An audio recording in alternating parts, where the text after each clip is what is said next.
Si sueles practicar meditación, te quiero mostrar este banco que me regalaron. En realidad creo que en internet lo puedes conseguir, pero es un banquito que está como inclinado, no sé si lo lleguen a ver, y tú metes las piernas por acá abajo y en realidad este banco te permite tener una postura, la postura con la espalda recta que necesitas para hacer meditación, súper recomendable y se los quería enseñar.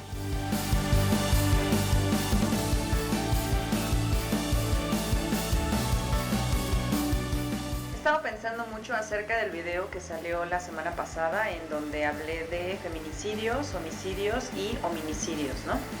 Y pensaba desde dónde estamos creando esto, desde qué grado de conciencia vamos actuando y generando este tipo de situaciones como colectivo, porque al final pues todos estamos involucrados en el resultado que como colectivo tenemos. Se me ocurrieron 2 o 3 ideas que quiero compartir con ustedes acerca de este tema. Y no solamente en cuestión de feminicidios, hominicidios, sino en general en la violencia que estamos viviendo. No voy a decir que en mi país, porque esto me parece que no es una onda de fronteras, es una onda de cuestión mundial, porque por la raza humana, o sea, nosotros somos como raza, una raza totalmente violenta. No solamente somos eso, también hay una cuestión de bondad, de benevolencia, pero cada vez los niveles de violencia van incrementando, aunque no es lo único que existe. Y es importante saber que la violencia, por ejemplo, hace más ruido. Es como tener una servilleta blanca y ver 2 o 3 manchones negros. Lo que predomina es lo blanco, pero aún así lo negro se sigue viendo porque la violencia es más ruidosa que la bondad. Y bueno, dentro de estas ideas que quería compartirles, recordé a Jung, a Carl Gustav Jung, el psicoanalista, que hablaba del arquetipo de la guerra. Sobre todo este arquetipo es el arquetipo del inconsciente germánico después de la Segunda Guerra Mundial, y el arquetipo se denomina Wotan, W-O-T-A-N, para los que quieran buscar el concepto. Y él decía que los complejos psíquicos reprimidos influyen no solo en el individuo, sino también en la colectividad. Se sabe, por ejemplo, que la represión provoca una enfermedad mental en el individuo. Sin embargo, el mismo principio se aplica a la represión en naciones y culturas enteras, ¿no? en toda la raza humana. Si esos complejos reprimidos no son identificados e integrados, ellos se manifiestan en otras formas malsanas, como los asesinatos, por ejemplo, ¿no? como la violencia. En este caso, la violencia vendría a ser una especie de reacción desproporcionada a un estímulo que se encuentra reprimido en los sujetos. Se me ocurre pensar, por ejemplo, que como colectivo no estamos educados en gestionar las emociones. A las mujeres se nos permite mostrar en la mayoría de las culturas la tristeza y la vulnerabilidad. A los hombres, con esta idea de los hombres no lloran, se les enseña a reprimir y ocultar la tristeza y la vulnerabilidad.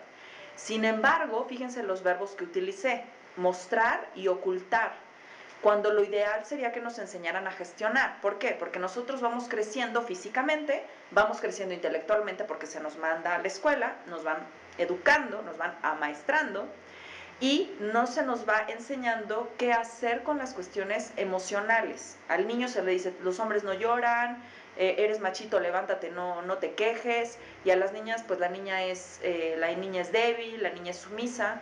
Y entonces, ¿qué vamos haciendo con todas las emociones que tenemos, que a lo largo de la vida vamos experimentando, si no sabemos cómo gestionarlas? Y en esas andamos la mayoría de los hombres y mujeres, ¿no? Las unas mostrando la fragilidad, que llega a confundirse con debilidad, y los otros, ellos, los hombres, mostrando el macho alfa que llevan dentro, al que en realidad no se le permite expresar, ¿no? Y ambos estamos reprimidos. Y en esta represión, ante la más mínima provocación y frente al desconocimiento de mis propias emociones, de lo que yo experimento, pues reacciono de modo violento, y desde ahí nos estamos relacionando. Si tomamos en cuenta que la suma de todos es lo que hace la raza humana, y vemos de modo general un incremento en la violencia, quizás podríamos comenzar a cuestionarnos cómo es que todos sumamos a esta masa crítica. ¿Nos hemos puesto a pensar que quizás nosotros estamos contribuyendo como individuos a esto?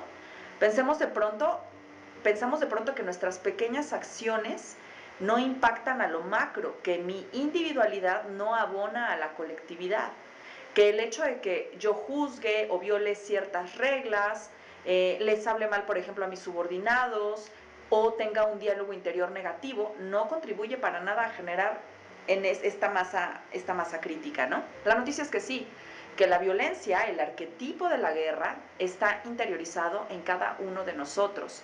Y se han preguntado, por ejemplo, por qué tanto alemán se casó con las ideas de Hitler en tan poco tiempo, por qué Hitler, que era un hombre que vivía desde el miedo y desde el resentimiento, logró convencer a todo un pueblo para que el arquetipo de la guerra, para que Wotan imperara, porque así como un humano es capaz de los actos más enternecedores, lo es también de los actos más violentos, porque todos somos bondad y destrucción en potencia, porque Wotan, el arquetipo de la guerra, está en todos nosotros. Y lo que Hitler hizo en ese momento fue dar luz verde para que todo el pueblo germánico, pudiera darse el permiso de sacar al arquetipo de la guerra.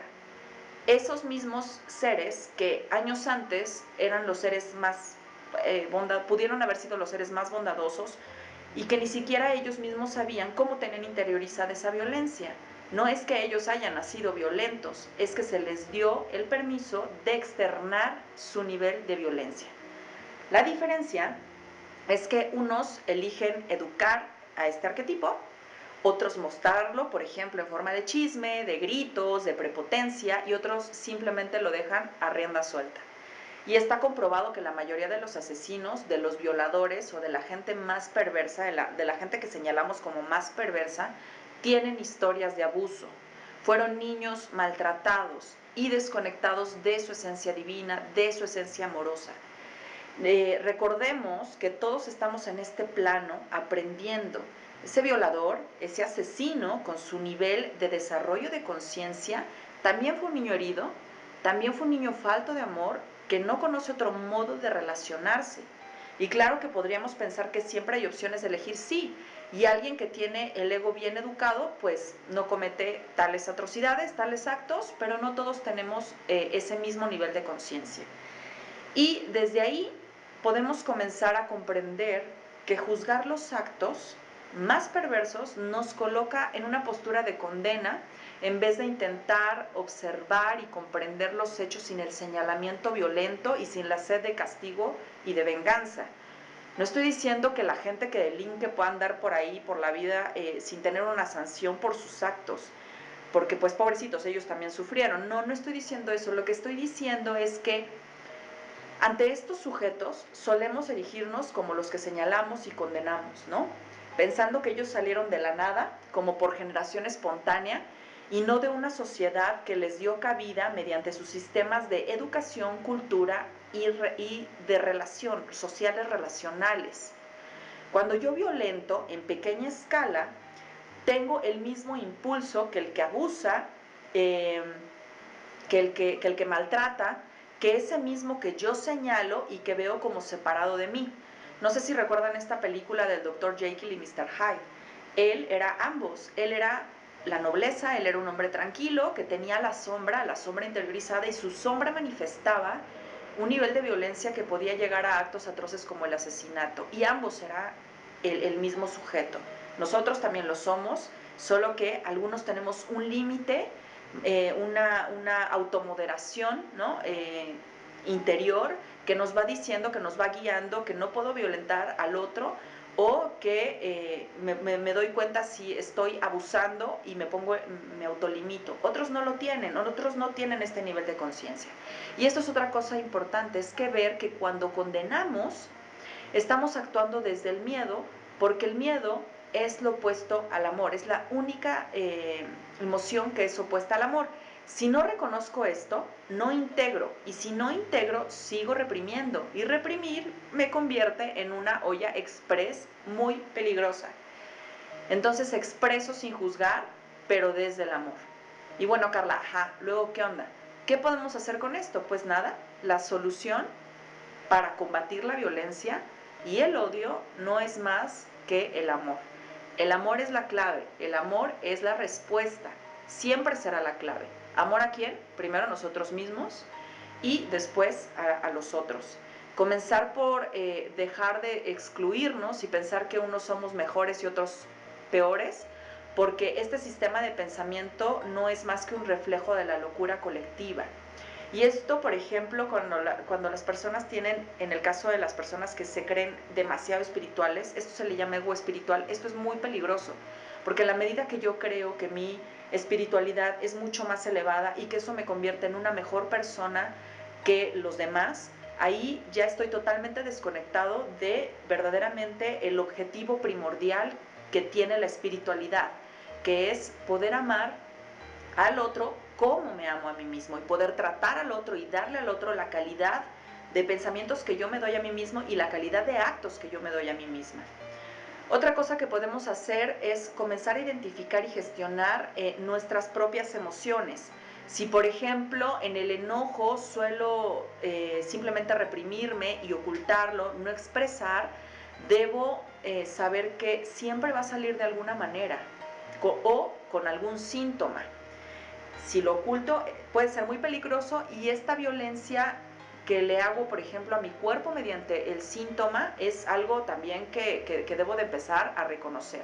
O bien me voy a la polaridad contraria, ¿no? Despotrico y aviento todo y maldigo, pero no soluciono tampoco nada. La idea sería que pudiéramos reconocer las primeras señales de nuestra ira para poder integrarlo y darle mejor salida. No irme a una polaridad o a irme a otra.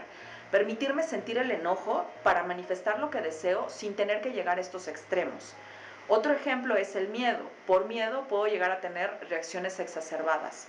Otro es la tristeza, reconocer mi propia tristeza, quedarme en ella, integrarla y canalizarla.